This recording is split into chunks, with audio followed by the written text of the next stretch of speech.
Hello guys and welcome back. Today we will continue with my ongoing diorama project. In this part I will show you how to create your own cobblestone road and sidewalk using XPS Foam.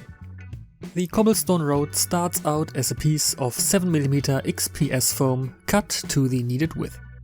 Before you start carving, I suggest you sketch a few different layouts to get a better idea of how it is going to turn out. I decided to make the stones in the gutter square and then offset the rectangular paving stones by half a length. Then it's time to start carving. First, I make small marks along the entire length with a 5mm distance.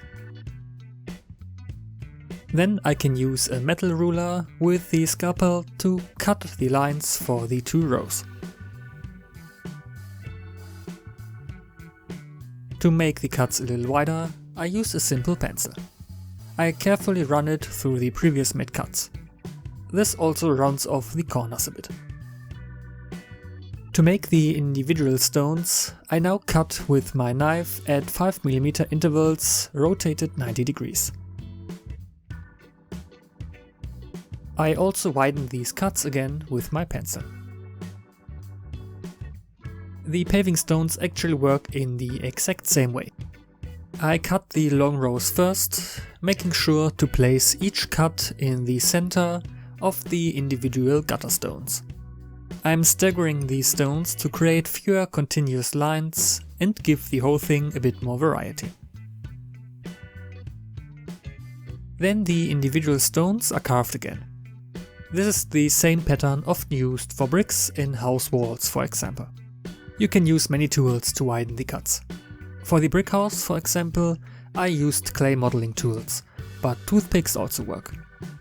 However, with the pencil, I feel that the graphite makes the process a bit smoother and less jagged. Depending on the size of your road, the whole process can take some time. But afterward, you will have a beautiful piece of paving stones in your hands, which we will now begin to work on properly. Manhole covers and drains are a great way to visually enhance any street. I printed them myself with my 3D printer. For the manhole cover, you need to cut a round hole in the paving. I used the manhole cover itself as a template. Then I can remove the no longer needed stones with tweezers. The same goes for the drain, which just happens to be the exact width of my gutter.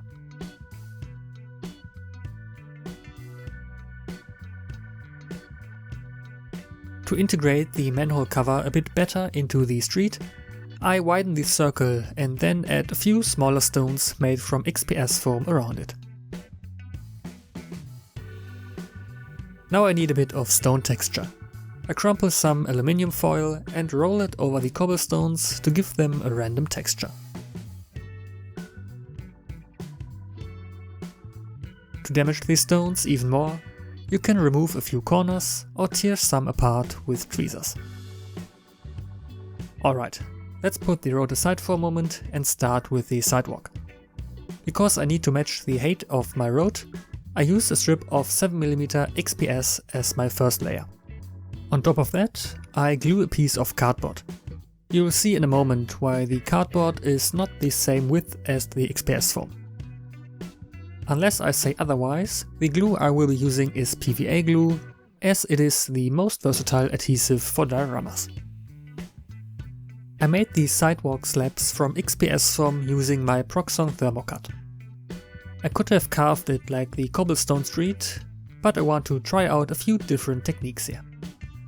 After shaking the tiles with a few stones in a cup, they have a random texture. Now I can lay the paving slabs. Here, too, the two rows are offset by half a length. I'm careful not to place these stones exactly next to each other, leaving a small gap for later. Using individual stones here has the advantage that I can adjust and correct their position later.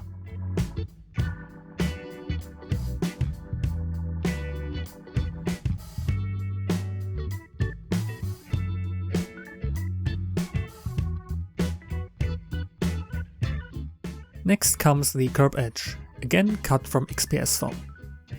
That's why I cut the cardboard a bit shorter, so the curbs now sit exactly flush with the paving stones. Projects like these always require a bit more planning to ensure everything fits together in the end.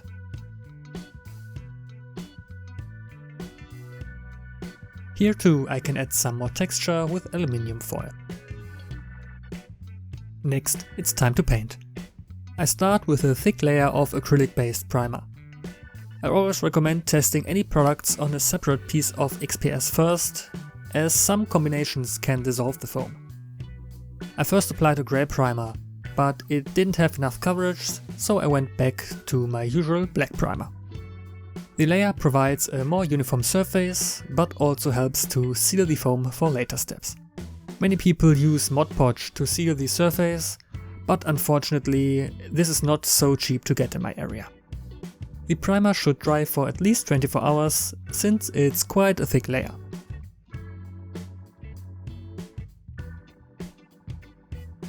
If you have already seen my tutorial for the brick house, what follows will look familiar. I'm now painting the individual bricks. For this I've chosen 5 different shades of grey from my assortment. 5 different colors gives me a nice variation without having to use too many colors.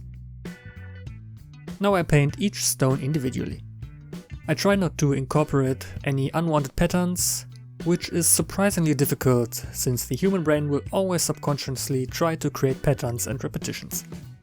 This is another time-consuming step, but the results is completely worth it in my opinion.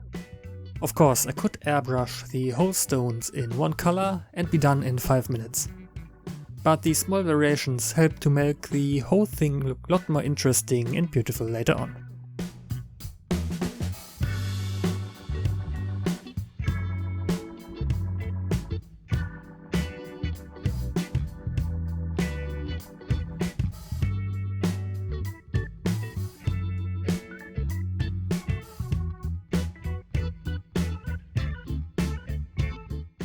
I make the small stones around the manhole cover a little darker to make them stand out better. I'm also making the gutter in a darker shade of grey. I'm only using 2 different colors here due to the smaller number of stones. The color differences are hard to see on camera, but the slight variation is exactly what I wanted.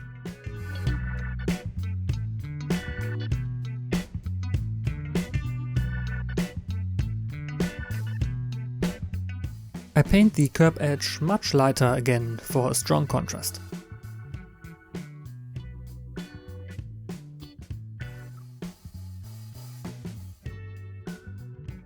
And for the paving slabs, I'm using a completely different color and technique. I will be applying the paint here with a piece of sponge. This will create random patterns and variations on the individual slabs. The black primer is very helpful here, as I can create different brightnesses by applying thicker or thinner layers of paint. The sponge also makes the paint a bit foamy, which is great for having patterns later after it dries.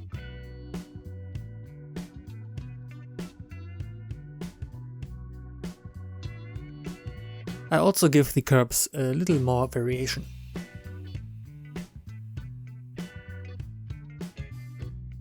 Next, I take a thin brown acrylic paint and apply it irregularly with the sponge. Concrete has a wide color variation, especially in areas with regular dirt like here. Then I repeat the whole process again with a light grey, also diluted with water. Normally we try to avoid stains when acrylic paints dry, but here it's exactly the effect I want. When everything is dry, we can start with the dirt that would collect between the individual stones. I use a very fine sand for this. Unfortunately, I can't name a specific product, as I actually collected this sand myself on vacation. But any type of fine sand should work. Using a fan brush, I can now spread the sand evenly. Compared to plaster, sand is much easier to control and leaves less residue later.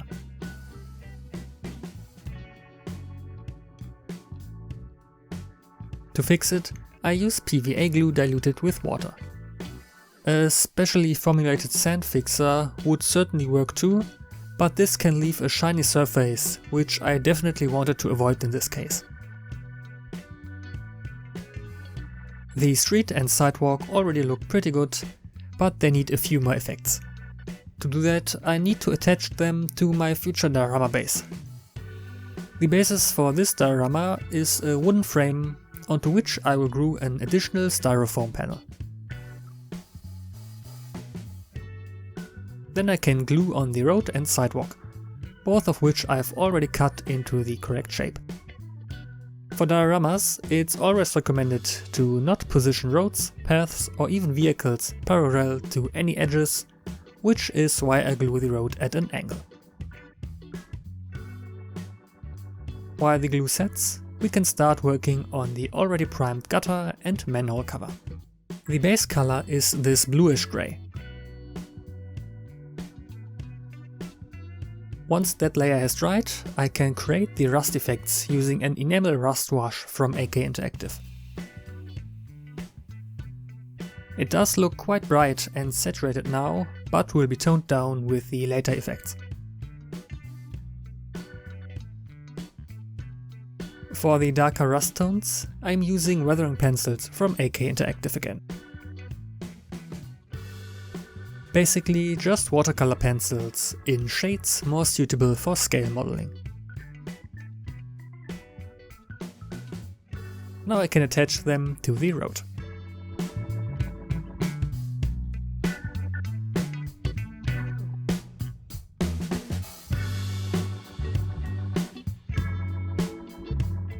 Because the sidewalk and road are two different pieces, there is a gap between them that I need to fill with more sand. To simulate the dirt that would collect at the side of the road, I will be using real earth from my garden. I poured the soil through a sieve to collect only fine dirt. With a fan brush, I can then distribute it as desired. I cut off a few bristles from an old paintbrush to simulate dried grasses and plants. I also scattered these along the side of the road.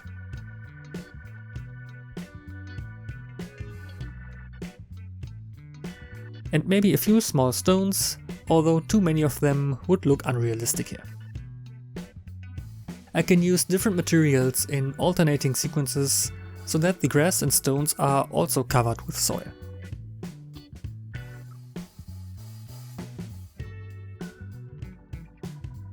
Then I used a sand fixer to glue everything down. Since I'm working on a smaller area here, I have less risk of a shiny surface. Plus there are other effects that will be added here. One of these effects is this light dust deposit, a highly diluted enamel matte effect. Lately this type of product has become one of my favorites because of its matte finish and the ability to easily blend it with white spirit. I use it like a wash to unify the different materials, as if they had a thin layer of dust, just like in real life. This also clearly highlights the pattern on the manhole cover. I also apply it to the paving stones, so that the color matches the dirt and grime accumulations at the edges. The result is a uniform tone despite the different colored details. Depending on need and desired intensity, I repeat this step as often as I like, as the effect will be less visible after drying than when freshly applied. To get back the lost shadows, I need a slightly darker wash. Then I apply these in small amounts to the sand and dirt piles to adjust their color and create a bit more depth. The colors ultimately depend on the locations of the diorama. In my case, I therefore need slightly browner earth tones rather than the lighter sand tones. This is especially important in the gaps between the pavement stones, as they still look too much like sand, which is rather unsuitable for a diorama set in Western Europe.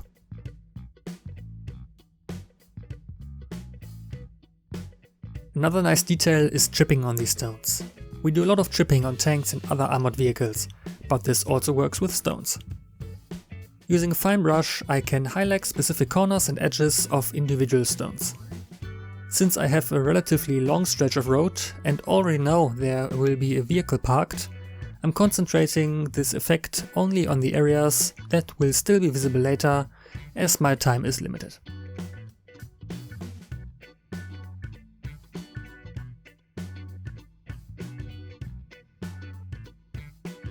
I still have a few larger unrealistic gaps, especially on the sidewalk. Instead of filling them with sand, I will apply PVA glue with a brush and then apply a very fine flock. This way I simulate moss, weeds and other small plants that would grow in these spots.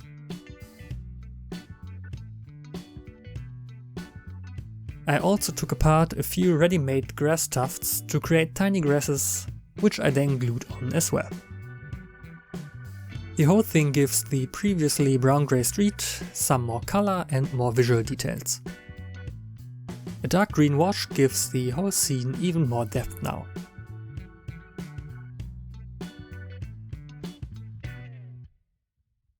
With that, the road and sidewalk are finished. I'm very pleased with the final result and was able to try out a variety of different methods. This diorama project has been dragging on for quite a while, as I'm always working on it alongside my other projects, but I think the next installment will finally complete this diorama. If you enjoyed this video, please leave a like and subscribe to never miss any future uploads.